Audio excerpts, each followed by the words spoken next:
불자님들 반갑습니다.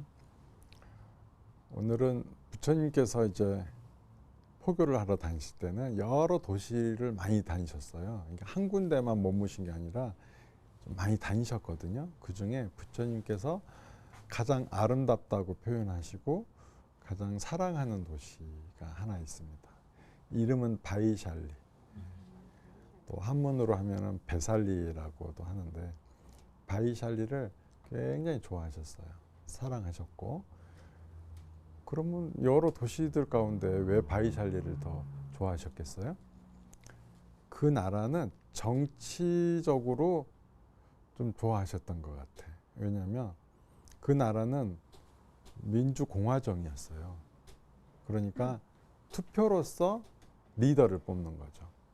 의회 같은 것도 있고, 국민들이 의원들을 뽑으면 의원들이 이렇게 대표를 뽑는. 그래서 왕이 민주적 절차에 의해서 만들어지는 거죠. 그래서 지금 인도에는 그 민주주의잖아요. 인도도. 그래서 그 의식이 있어요. 바이샬리에 큰 센터가 있거든요. 호수가 있어요. 거기 물을 떠다가 이렇게 씻어내는 그 의식이 있어요. 리더가 왜냐하면 민주주의가 서양의 민주주의는 어디서 왔죠? 로마. 그렇죠. 그래서 로마에서 왔는데 인도는 이미 자기 나라 역사 속에 공화정이 있었던 거죠. 그래서 우리의 그 민주주의는 거기서 온 게 아니다.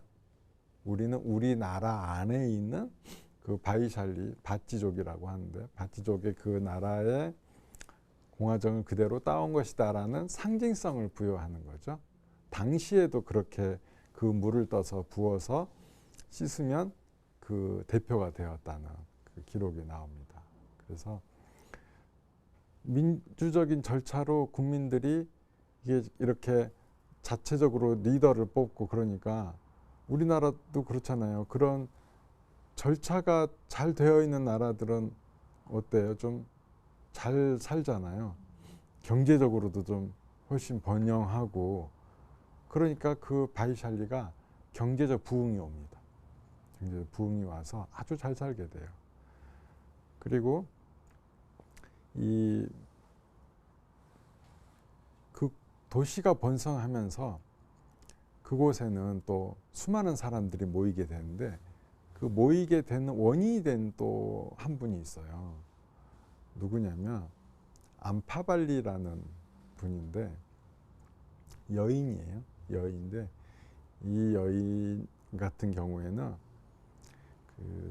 너무 얼굴이 이뻤어요. 그러니까 어렸을 때는 고아로 자라납니다. 고아로 자라나는데 망고나무 숲에 버려진 거를 망고나무 숲 관리자가 딸로 거둬요.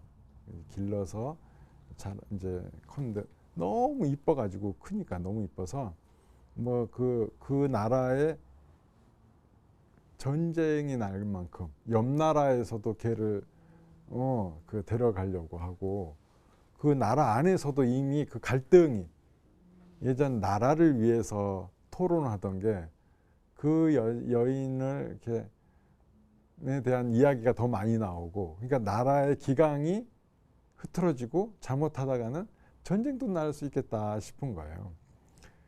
그래서 나라에서 재판을 엽니다. 응? 이 일을 어떻게 처리하면 좋으냐. 그래가지고 암파발리를 넌 어떻게 생각하냐 하니까, 저는 누구와도 결혼을 하지 않겠습니다라는 선언을 합니다. 그래서 나라에서는 기녀로서 살아가도록, 한 사람에게 속하지 않는 기녀로서 살아가도록 내려요. 그래서 그 당시는 여성의 인권이 그렇게 높지 또 않았으니까 그러기도 했었고, 본인이 스스로 자기 때문에 수많은 사람이 죽을까봐 그것을 방지하고자 스스로 기녀의 길을 택한 거죠. 너무 이쁘고 춤도 잘 추고 노래도 잘 불러서 그 암파발리를 보려고 여러 나라에서 사람들이 그렇게 많이 찾아왔다고 그래요. 그렇게 찾아와서 도시가 더 번성해졌다. 상업이 더 활발해지고. 그러니까 도시가 굉장히 활력 있고 또 새로운 뭔가 희망이 있고 막 그게 우리 그 시골에서 서울 와보는 거 좋아하잖아요. 또 빌딩 숲 보면은 눈이 휘둥거려지기도 하고 그렇잖아요. 그런 모습과 같은 도시였다. 그럼 부처님도 좀 그런 화려한 도시를 좋아하신 게 아닌가. 근데 그것보다 더 중요했던 건 정치 제도가, 그러니까 사람이 덜 차별받았겠죠. 그런 정치 제도가 있으니까. 왜냐하면 날 뽑아준 사람들의 어떤 그 의사를 많이 따라줘야 됐을 거 아니에요. 그래서 부처님께서는 그 나라를 위해서 조언도 해주십니다. 나라가 부강해지는 법, 다른 나라의 침략에도 무너지지 않는 법에 대해서 7가지를 얘기를 해주세요. 그 어른을 잘 존경하는지, 옛 관습을 무시하거나 하지는 않는지, 또 스님들과 또 바라문들을 잘 존경하는지, 이런 그 나라의 운영하는 기본 윤리 원칙을 그 왕에게 해줍니다. 근데 거기 왕은 계속 바뀌겠죠. 그래서 그냥 부처님께서는 그곳을 너무 좋아해서 되게 여러 가지 일들이 많이 벌어져요. 처음에 젊었을 때는 부처님께서 출가를 막 하시잖아요. 어디로 가신 줄 아세요? 이 바이샬리로 갑니다. 왜냐하면 당시 바이샬리는 새로 떠오르는 신도시 그런 느낌인 거예요. 그래서 철학가들도 막 모여요. 그래서 알랄라 카말라 이런 그 스승에게 스승들이 여럿 있었어요. 그래서 거기서 2분의 스승에게 차례로 교육을 받습니다. 그리고 스승이 당신보다 이제 스승들이 가르쳐 줄 수 있는 거를 다 배운 다음에 부처님께서 떠나게 되죠. 떠나시고 깨달음을 얻으시고 15년 정도 지났다가 바이샬리에 오게 돼요. 바이샬리에 오게 되고, 그리고 이 바이샬리는 또 어떤 게 있냐면 이 바이샬리에 큰 병이 돌아요. 전염병이 돌아서 자기네들이 할 수 있는 건 다 했어요.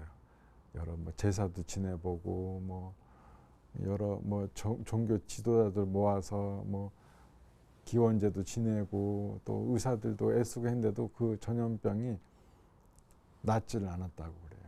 낫지를 않고 너무 힘들게 했다가 그때 한 사람이 얘기를 합니다. 저 다른 나라에 부처님 계신데 부처님을 청하면 어떻겠느냐. 그래서 부처님을 모시러 갑니다. 부처님께서 가시기 전에 먼저 제자를 보냅니다.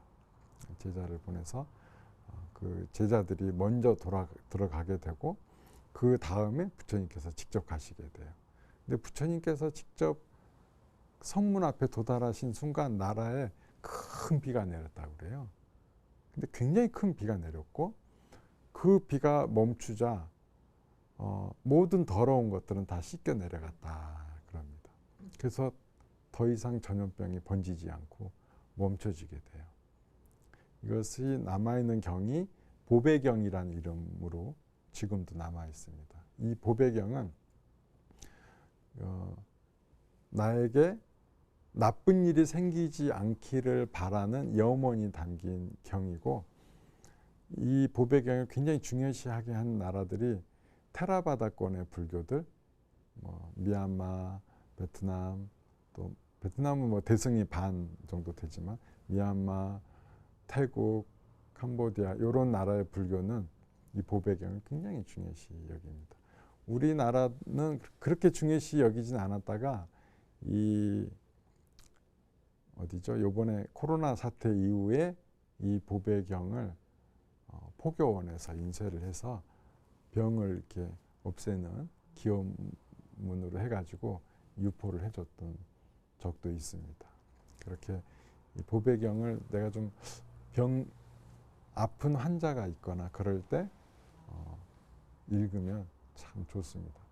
우리 부처님도 뭐 요새 검색 잘 하시잖아요. 다 경이 나옵니다. 자, 그리고 이렇게 부처님께서는 이곳에서 또 어떤 일도 하셨냐면은 이곳에서 유마경이라는 경도 여기에 나와요. 유마경이라는 내용 들어보셨어요? 유마거사라는 분이 계시거든요. 이분의 이야기를 담은 경이 유마경이에요. 그러니까 이곳에서도 이 바이샬리에서 이런 훌륭한 경도 설해지고 그렇습니다. 그리고 열반하시기 얼마 전쯤에는 마지막 들렀던 곳이 또 바이샬리입니다. 그리고 아난하고 같이 탁발 다녀온 다음에 언덕 위에 오르셔가지고 아난아, 내가 이 아름다운 바이샬리를 보는 것이 이것이 마지막이겠구나라는 말씀도 하십니다. 당신이 언제 가실지를 알고 계시기 때문에 마지막일 거라는 것을 얘기를 하셨던 거죠. 그리고 이 바이샬리라는 나라는 아까 얘기했듯이 뭔가 민주적이고 뭔가 합리성을 그냥 중요시 여겼던 곳이에요. 그러다 보니까 뒤에 어떤 이제 역사적 사건이 하나 생기는데 여기 스님들은 계율을 적용하는 데 있어서 조금은 느슨한 계율을 적용을 합니다. 그러니까 우리는 이제 정오가 지나면 공양을 할 수 없거든요. 이것을 불비시시라 이렇게 해요. 정오가 지나면 때가 아니다. 그런데 이 바이샬리 쪽에서 살았던 스님들은 해 이렇게 나무 딱 꽂아놓고 정오면 어떻게 되겠어요? 가운데 있겠죠. 그럼 이제 시간이 지나면 요게 그림자 길어지겠죠. 그 그림자 길어진 길이가 손가락 2마디 정도 전까지는 먹을 수도 된다. 그런 거죠. 뭐 살짝 약간의 유도리를 둔 거죠. 그러니까 문제가 되는 거예요. 이 바이샬리에 산 스님들은 계율을 지키지 않고 있다. 이 나라에 소문이 난 거예요. 그래서 아난 존자의 그 제자였던 야사라는 스님께서 이제 가보니까 실제로 그래서 그이들은 양보를 또 하지 않았어요. 그래서 부처님의 가르침이 뭔가 약화되고 있다. 부처님의 가르침이 원형 그대로 보존이 되어야 되는데 자기 생각으로 뭔가 느슨하게 하고 있다. 그래서 부처님의 가르침을 똑같이 다 같은 생각으로 모으기 위해서 결집이라는 걸 합니다. 2차 결집이 이루어져요. 부처님 열반 후 한 100여 년 정도 지나서 1차 결집이 이루어집니다. 이걸 통해서 다시 한번 누구는 부처님을 이렇게 경을 이렇게 해석하고 누구는 저 다르게 해석하는 것들을 서로 그런 것들을 막고 똑같은 부처님의 가르침 하나로서만 해석하도록 하자라는 2차 결집이 이루어지고 여기서 그 뜻에 이제 동참하지 않는 스님들 주로 누구겠어요? 바이샬리에 사는 스님들이겠죠. 이 스님들은 그것과 다른 길을 걷게 됩니다. 그래서 이게 부처님의 가르침을 따르는 승가가 계율의 해석에 있어서 서로 다른 길을 걷기 시작을 해요. 그래서 원래 이제 원래 그대로 아난의 제자였던 그쪽은 장로들이 많았거든요. 그래서 장로 불교로 가고 거기는 테라바다권 불교로 이제 변해가고 이쪽은 숫자가 더 많았어요.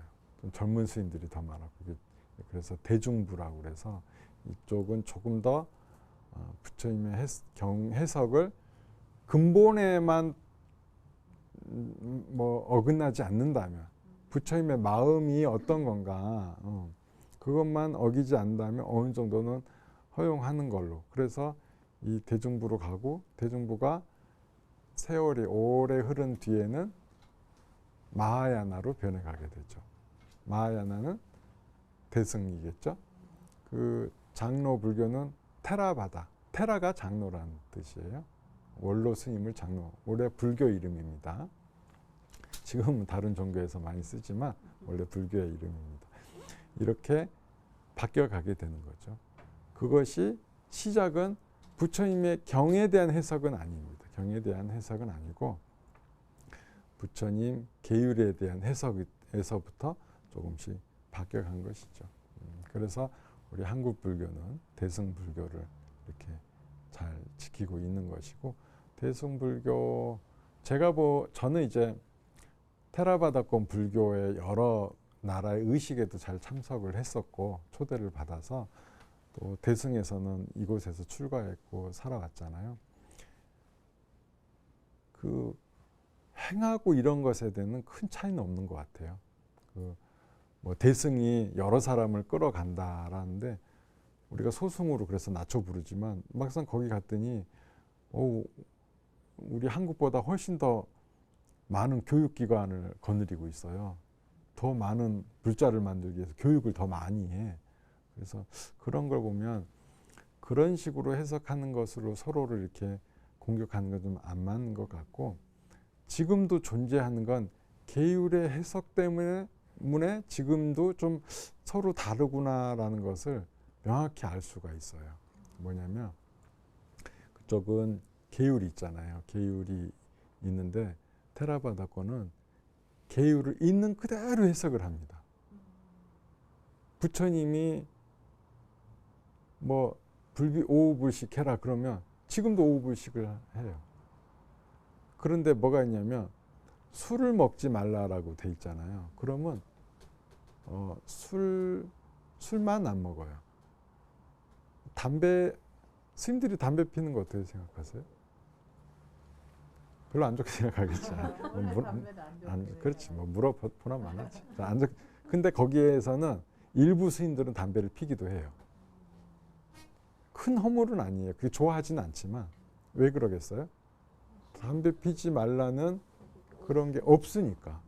근데 대승은 술 먹지 말라는 걸 왜 술을 먹지 말라 했을까? 술을 먹게 되면 여러 가지 계율을 어길 수 있고 또는 정신이 혼미해지면 뭔가 다른 사람에 피해도 줄 수 있고 뭐 그런 저런 이유잖아요. 또는 중생이 싫어할 수도 있고. 그래서 우리의 계율 속에는 대승의 계율 속에는 중생이라는 것도 좀 들어가요. 근데 거기는 있는 그대로만 해석을 해. 그런 차이점이 명확하게 있는 거예요. 그래서 거기서 가장 큰 계율 범하는 건 오후불식 범하는 게 가장 큰 것입니다. 이렇게 그렇지만 계율의 중요성은 정말 중요해요. 우리 불교는 모든 게 계율로서 시작이 돼요. 계율은 곧 부처님의 행위예요. 부처님께서는 안 하시는 거 당신은 절대 안 해. 그건 부처님 계율 속에 하지 말라고 되어 있어요. 그러니까 계율을 이거 하지 말라라는 걸로 해석하면 안 되고, 계율은 뭐다? 부처님께서 하신 행동이다라고 보면 돼요. 하지 말라는 건 부처님은 안 하셨어요. 일체 안 하셨습니다. 거기에 없는 내용들은 하셨던 거죠. 그러니까 계율을 금하는 것은, 계율을 잘 지키는 것은 내가 점점 부처님의 모습과 닮아가고 있는 것이다 라고 이해를 하셔야 돼요. 그래서 보면 뭐 스님들을 늘 계율로서 저 스님 계율 잘 지켜, 저 스님 계율 안 지키네 이럴 게 아니라 불자님들도 계율을 하나씩 지키셔야 돼요. 제일 쉬운 거 3기계, 그 다음 5개, 그 다음 8관제계 또는 10개 이런 것까지는 지켜주셔야 됩니다. 그거 지켜줘야 돼. 계율이 곧 뭐다? 부처님의 행위다라는 거예요. 그리고 부처님께서 불자님들에게 일러준 계율, 이것은 한 가지 이유가 더 들어있어요. 뭐냐면 천상계 사람들이 하는 행동을 일러주신 거예요. 계율을 잘 지키면 천상세계에 가거든요. 천상세계에서 간 사람들은 어떻게 사느냐? 십선계를 지켜. 그러니까 10가지 착한 10가지 계. 십성계가 뭐예요? 살생하지 않는 거, 살생중재 금일참회, 투도중재 금일참회, 사업, 천수경 안에 다 나오잖아요. 그게 이제 십선이에요. 그걸 하지 않으면 십선. 그렇게 되는 거예요. 그래서 천상승계 중생들은 그렇게 살지 않아요. 살생도 하지 않고, 투도도 하지 않고, 사음도 하지 않고, 망어도 하지 않고, 기여도 하지 않고, 양설도 하지 않고, 이렇게 다 이런 거 안 하는 거예요. 우리 인간 세상 살면서 그렇게 산다? 그러면 나는 천상세계 중생과 같은 삶을 살고 있는 거죠. 그래서 다음 생에 가야 될 때 어디로 가게 되느냐? 업이 같으니까 자연스럽게 글로 이동하는 거예요. 자연스럽게 글로 가게 되는 거예요. 그래서 천상세계 가려면 어떻게 해야 된다? 십성계를 지키면 된다라는 것입니다. 그렇지만 십성계가 최종 목표는 아니다. 과정일 뿐이다. 이런 계율은 우리 불자들이 이렇게 변해가는, 아니 있는 그대로 살면 난 또 윤회의 몸을 또 받을 거 아니에요.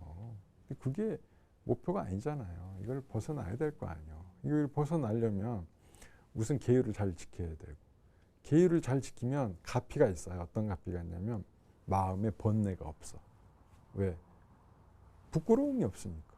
난 당당해. 난 부처님 가르침을 잘 지켰어. 당당해. 부끄러움할 필요가 없어요. 그 외에 지나간 잘못, 소소한 잘못입니다. 그러면 당당하기 때문에 부끄러움이 없어지고 번뇌가 없어지고, 번뇌가 없어지면 삼매에 들게 되는 거예요. 그러면 계를 지키면 정을 얻게 되고 지혜를 얻게 되는 거죠. 계정해는 누구는 계만 지키고 누구는 정만 지키고 이게 아니에요. 이거는 뭐다? 순서다.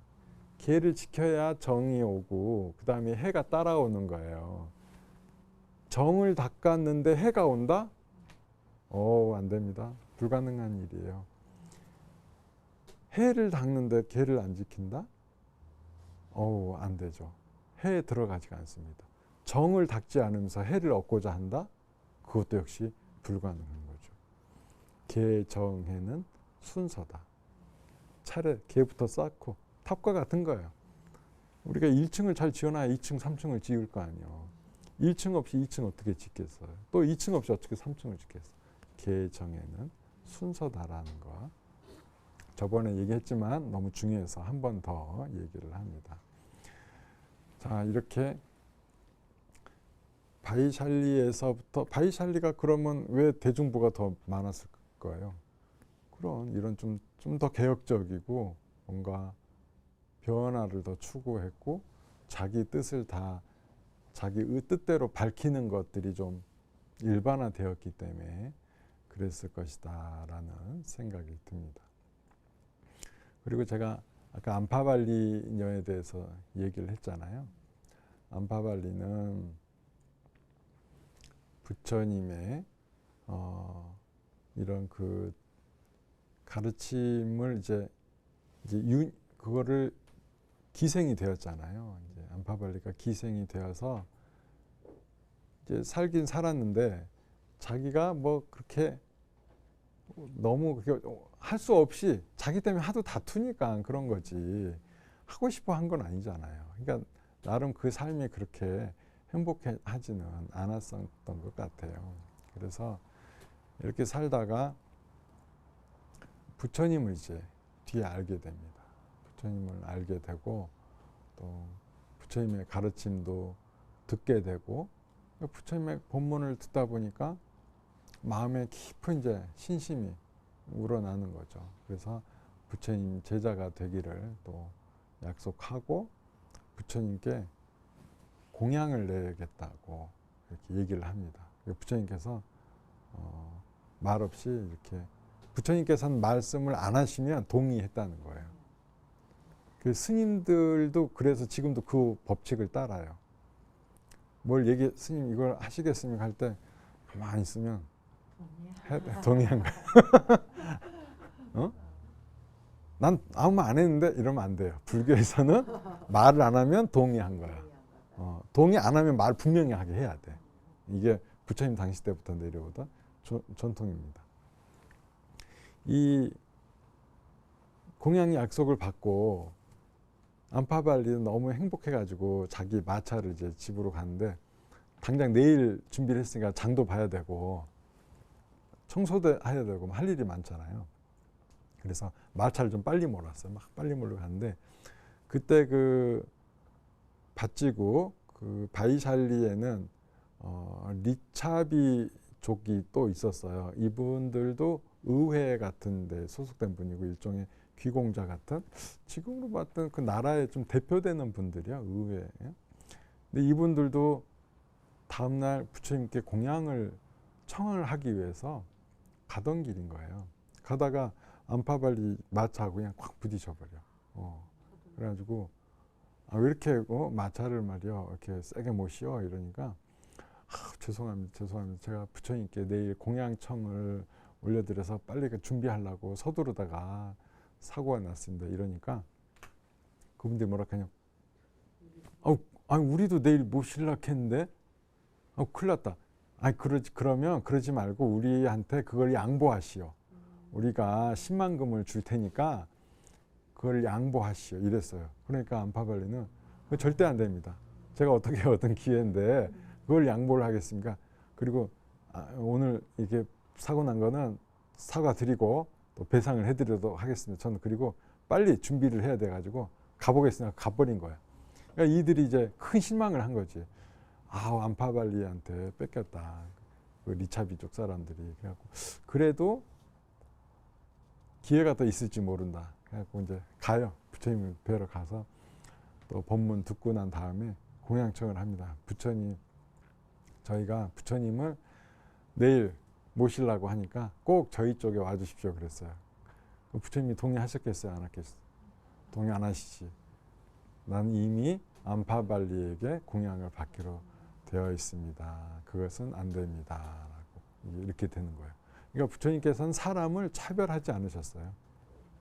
일종의 그 나라의 가장 그 리더들이 한 명도 아니고 여러 명이 한꺼번에 대표단처럼 와가지고 공양을 내겠다는데도 그저 그 기생 한 명에게 그 약속을 어기지를 않은 겁니다. 원래 같으면 야 VIP가 왔는데 널 밀어 이래요?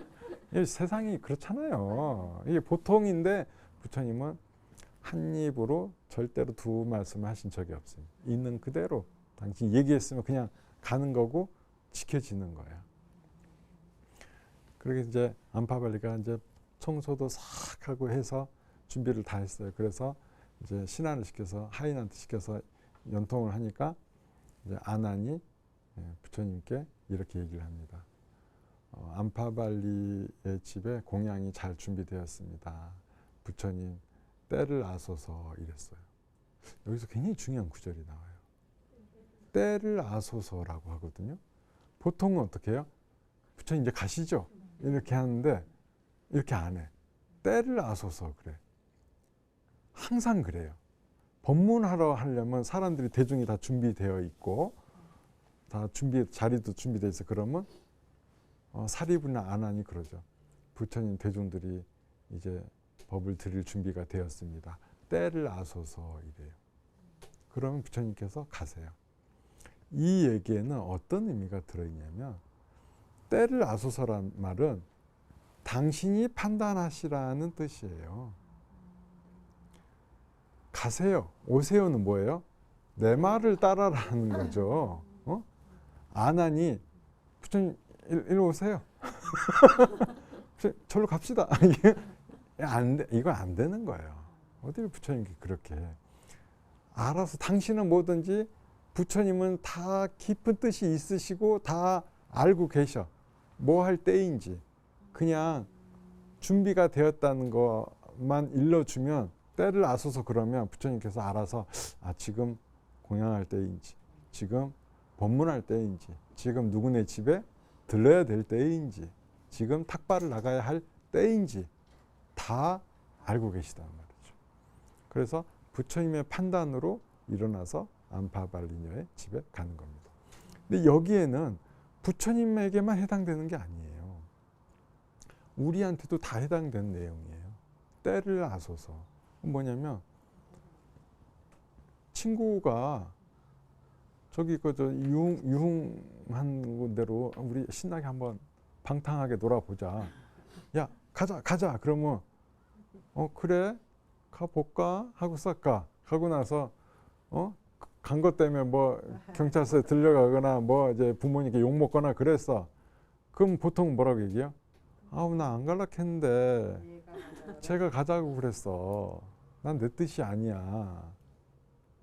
이 말은 다 거짓이다. 누구나 사람은 자기 의지가 있는 겁니다. 자, 친구가 가자 할 때 갈 것이냐 말 것이냐 누구의 판단이다? 내 판단이다. 그 판단 기준이 여러 가지 있겠죠. 내가 저놈이 내 10가지 부탁을 들어줬는데 이번에는 내가 따라가 줘야 되지 않나? 뭐 이런 그 판단도 누구의 판단이다? 내 판단이다. 다 내 의지고 나의 결정인 거예요. 그래서 부처님께서 경에 보면 굳이 때를 아소서라는 표현이 나오는 것이 바로 거기 때문입니다. 모든 선택은 다 내가 한다. 다 자기가 한다. 괜히 해놓고 아이고 부모님이 나를 잘못 교육시켜서 내가 이렇게 돼. 이 모양이 이 꼴이 됐네. 친구가 나를 잘못 길을 인도해서 내가 여기까지 와버렸네. 내가 친구를 잘못 사귀었어. 또 술 먹고 나쁜 짓 한 다음에 술이 잘못이야. 뭔 술이 잘못이야. 술이 뭔 잘못을 했어. 술은 아무 잘못이 없어요. 술 먹은 사람이 잘못한 거지. 이처럼 자기 의지다. 불자들은 이거를 잘 알고 있어야 돼. 누군가 나를 끌고 갈 수 없다. 내가 갈 것이냐 말 것이냐는 나의 선택과 나의 결정이다. 그러니 누구 탓할 필요가 있다 없다? 탓할 필요가 없다. 그리고 당당하게 나의 길을 가야 돼. 내가 손해봤거나 또는 내가 피해를 보거나 저 일을 따라가면서 나에게 큰 해가 올 것 같으면 과감하게 안 해야 된다. 과감하게. 부처님께서 스님들이 잘 사는 법에 대한 법문을 바이샬리에 사신 적이 있는데 그 바이샬리 사람들 바치족에게 그 나라가 부강한 법을 일러주면서 그거 끝난 다음에 바로 스님들에게 법문을 했던 연이어했던 내용이에요. 거기 보면 악한 사람과 가까이 하지 말라라고 되어 있어요. 악한 사람과 가까이 하지 말. 이건 스님들에게 한 법문이긴 하지만 두루두루 다 통한 거지. 악한 사람과 가까이 하면 나도 모르게 따라하게 돼요. 따라하게 돼. 그런 것들을 멀리 해야 된다는 거지. 때를 아소서 그게 정말 중요한 말이다. 그런 거지. 밥 차려놓고 밥 먹어. 그럴 필요가 없어요. 밥 차려놓고 뭘 해야 돼? 때를 알아라. 아들아 때를 좀 알아라. 지금 안 보이니 때를 알아라. 그러면 지가 선택을 하겠지. 너무 억지로 먹을 거 없어요. 안 먹겠다면 말아요. 자기 선택에 있는 거라. 자기 선택에 있지. 그래서 어릴 때는 강제로 좀 해야 되겠지만 다 큰 성인이면 스스로 좀 하게끔 이런 기회를 계속 주는 거야. 안 그러면 엄마 아빠를 다 잔소리꾼으로 기억해서 분명히 옳은 얘기를 해주는데 한쪽 귀를 딱 닫고 안 들어. 그런 일 있지 않아요? 아무리 얘기를 안 들어. 왜 그러겠어요? 자기 의지가 상실된 느낌이 들거든. 내가 먹을 건데 곧 먹으려고 했는데 빨리 밥 먹어. 밥상에 숟가락 드는데 얼른 밥 먹어. 그럼 갑자기 이건 내가 먹는 것인가 시켜서 먹는 것인가. 그럼 남이 시켜서 먹는 거면 그만 하기가 싫어지는 거죠. 자의지, 자의식을 이렇게 계속 일깨워주는 것. 이건 교육적으로도 훌륭한 거예요. 학생이면 뭘 해야 돼요? 공부를 해야 되잖아요. 네 책상은 내가 깨끗이 치워놨다. 지금은 아직 잠들 때가 아니니 너의 할 일을 알거라. 지금은 때가 되었느니라. 그러면 그래. 어? 그럼 곰곰이 생각하는지 때? 어머니가 때를 얘기하셨어. 내가 지금 공부할 땐가? 내가 놀 땐가? 책상이 치워졌다니. 그래, 공부를 하는 것이 맞겠구나. 내 의지라는 거. 그럼요. 이게 교육적으로도 중요한 말입니다. 이 굉장히 자주 나오는데 자주 나오는 이 말을 너무 자주 나오니까 유심히 안 들어. 하지만 굉장히 중요한 부분이다라는 거. 그래서 부처님께서 암파발리에게 이렇게 또 공양도 잘 받으시고 법문도 잘 해주셔서 암파발리녀가 아주 깊은 신심을 갖게 되고, 그리고 암파발리에 그 망고 나무 또 숲이 있었어요. 그래서 이곳을 절로 만듭니다. 그래서 천축국의 5대 사찰 중에 하나가 됩니다. 부처님께서도 오랫동안 잘 머무르셨고, 암파발리 동산이라고 우리가 부르거든요. 그래서 이 암파발리 절이에요. 아무튼 이 암파발리 동산에 아주 오랫동안 부처님이 머무시고, 그리고 암파발리는 뒤에 아들이 또 한 명 있어요. 아들이 한 명 있었는데 그 아들도 출가를 하게 됩니다. 아들이 출가를 하고 아들도 굉장히 훌륭하게 잘 자랍니다. 그런데 암파발리도 이렇게 신행생활을 잘 하다가 아들한테 법문을 들어요. 아들의 법문을 듣고 또 출가를 하게 됩니다. 암파발리가 지은 시가 있어요. 굉장히 유명한 시인데,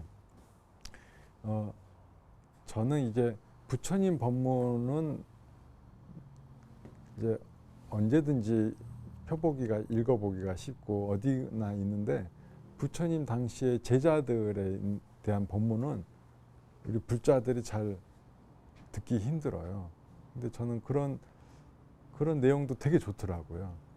주로 부처님 제자들의 법문의 특징이 하나가 있는데 뭐냐면, 부처님의 찬탄이 그렇게 지극하다는 거지.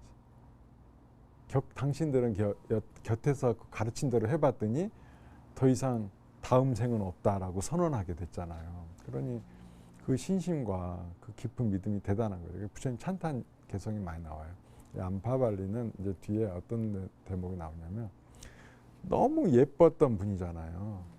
그 나라에 전쟁이 일어날 위기를 불러일으킬 만큼의 큰 미모를 가졌었기 때문에 이미 자식도 다 출가시켰고 자신도 출가를 한 다음에, 그러면 어떻게 되겠어? 이런 시기가 나와요. 나의 눈썹은 반달처럼 아름답고 빛이 났으나 이제는 주름지고 아래로 처져서 볼품이 없구나. 그런데 부처님의 가르침은 그렇지 않구나. 이렇게 나와. 그리고 나의 입술은 언제나 반짝거렸으며 그윽한 향이 났으나 이제는 음식을 먹을 때 옆으로 흐르고 주름이 가득하구나. 그렇지만 부처님의 가르침은 절대로 그렇지가 않다. 이런 내용. 자신의 몸의 늙어감을 눈, 입술, 코, 몸 다 비유를 하나하나 다 들면서 무상함에 대한 이야기를 하고, 그렇지만 부처님의 가르침은 어떤 것에도 흔들림이 없고 변함이 없구나라는 것을 시로 남깁니다. 굉장히 감동적이에요. 그 부처님 제자들의 어떤 법문이나 시를 듣고 있으면 그 간절한 감동, 그런 게 막 전해져 와요. 그래서 저는 그런 제자들 이야기 읽는 것도 좋아하고, 제자들에 대한 이야기를 이렇게 찾아내는 것, 이 부처님 제자들에 대한 이야기가 경 곳곳에 얽히고 설켜 있거든요. 근데 찾아내는 걸 좋아해요. 그리고 그래서 이런 법문을 하는 또 기회가 생긴 것 같기도 합니다. 이 암파발리녀는 자신이 비록 자신의 삶이 그렇게 행복하지는 않았으나 자신의 모든 것을 이제 부처님 전에 회향을 다 했잖아요.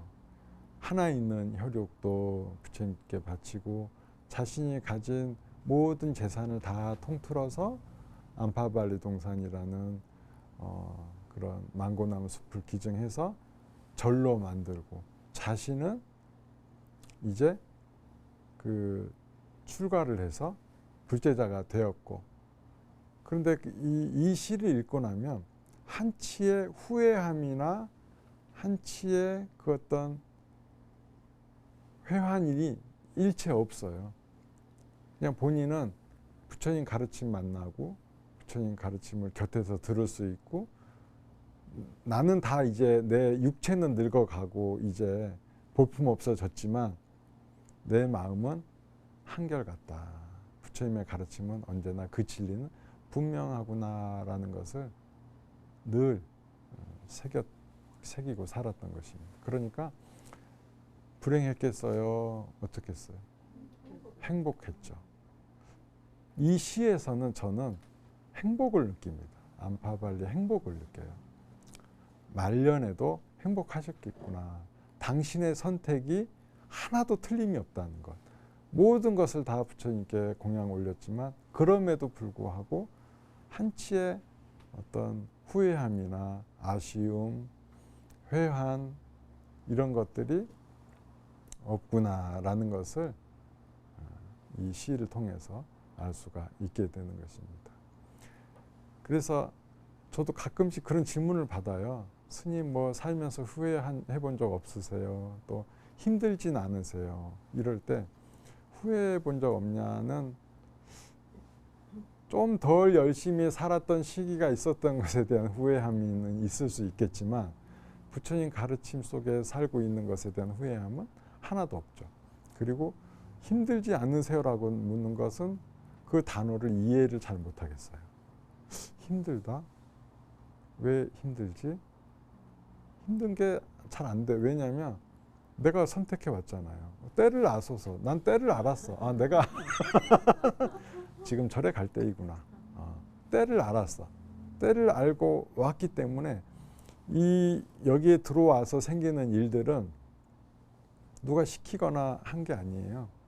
당연히 겪어야 할 일인 거고, 이 와중에 고통이 있다는 것도 내가 선택한 거예요. 내가 선택한 것은 더 이상 후회함이 없죠. 그래서 힘들지 않냐 물으면은 잘 몰라. 고개만 갸웃거리거든. 답을 뭐라 하기도 어려워. 그렇습니다. 자, 우리가 이제 부처님의 삶 속에서 살아가는 것은 큰 행복입니다. 우리 부처님들도 가까운 절에 또 다니시면서 늘 그 안파발리처럼 많은 보시하고 깊은 신심으로 지낸다면 절대로 후회함은 있을 수가 없을 것입니다. 그렇다면 늘 언제나 행복 속에 또 머무르실 수가 있게 될 것입니다. 늘 행복 속에 머무르시기를 또 축원드리겠습니다. 성불하십시오.